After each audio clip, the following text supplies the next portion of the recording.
Purim time has arrived, and we read from Megillat Esther. And there is so much we can learn just from Esther herself. She is the quintessential zero to hero.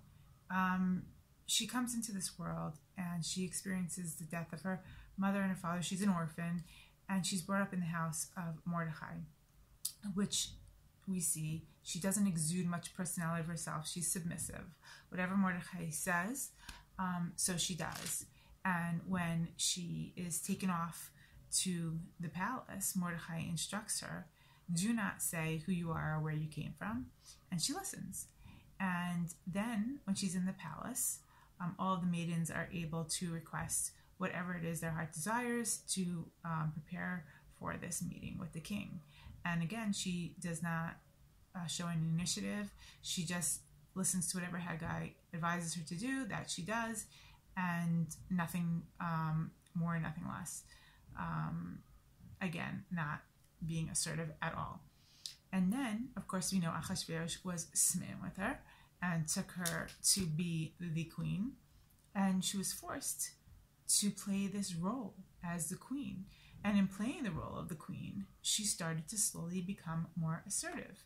And we see this because when Haman convinced Achashverosh to put out the decree to destroy all the Jewish people, Mordechai hears it.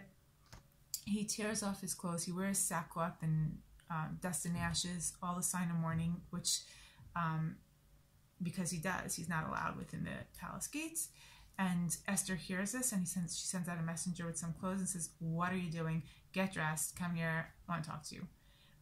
To which Mordechai refuses. He sends a messenger telling her what this decree was and why he was doing what he was doing, why he was devastated, and that she has to do something. She has to intervene. She has to talk to the king and do something to save the people.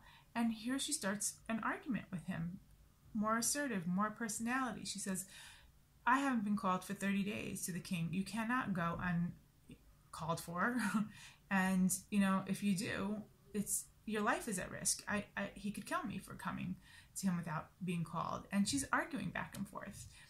And of course, we know this is the famous scene where he says,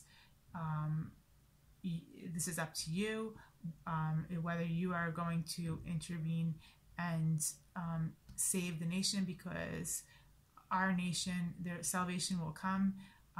Don't delude yourself to think that you're going to get out of this free. It's either you and your father's name will be destroyed and salvation will come from elsewhere, or you can do your job.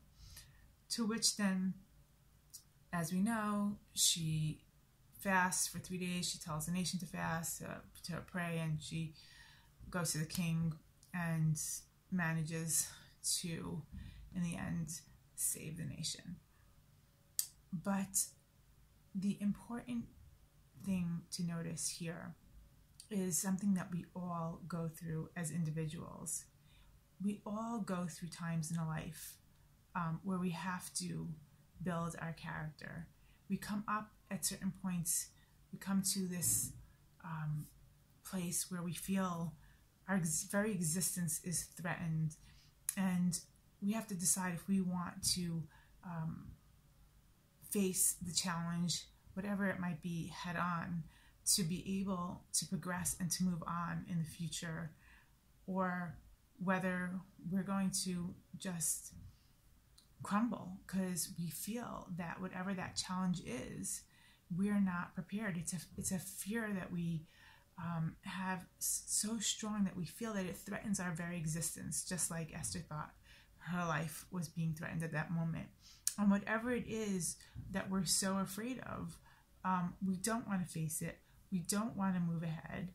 And when we do that, what we're doing is, in essence, we are causing the death of our potential, the death of our future, the death of the us that we were supposed to be, in order to further progress in life for ourselves, for our loved ones, for our people.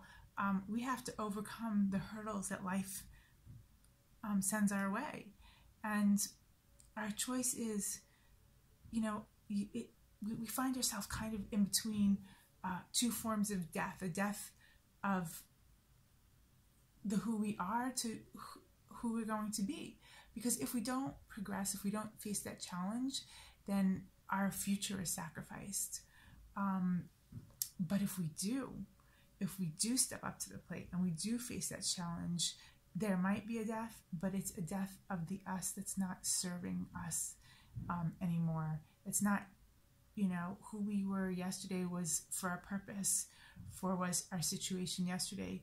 But if it's not serving us as who we are today, or the situation we're in today, or what we need, or our loved ones need, or our people need for tomorrow, then we have to shed that. We have to move on from that. We have to say goodbye, lay that to rest, and move on to being something that makes sense for us in our future. So I think Esther is teaching this lesson to each and every one of us, is that when we come to that point in our life, we might have this fear, a debilitating fear, and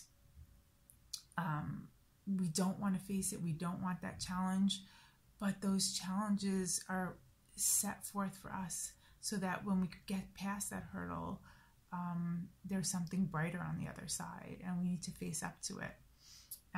Just take the proper steps like she did, and we can be successful and have a bright future and move on in life.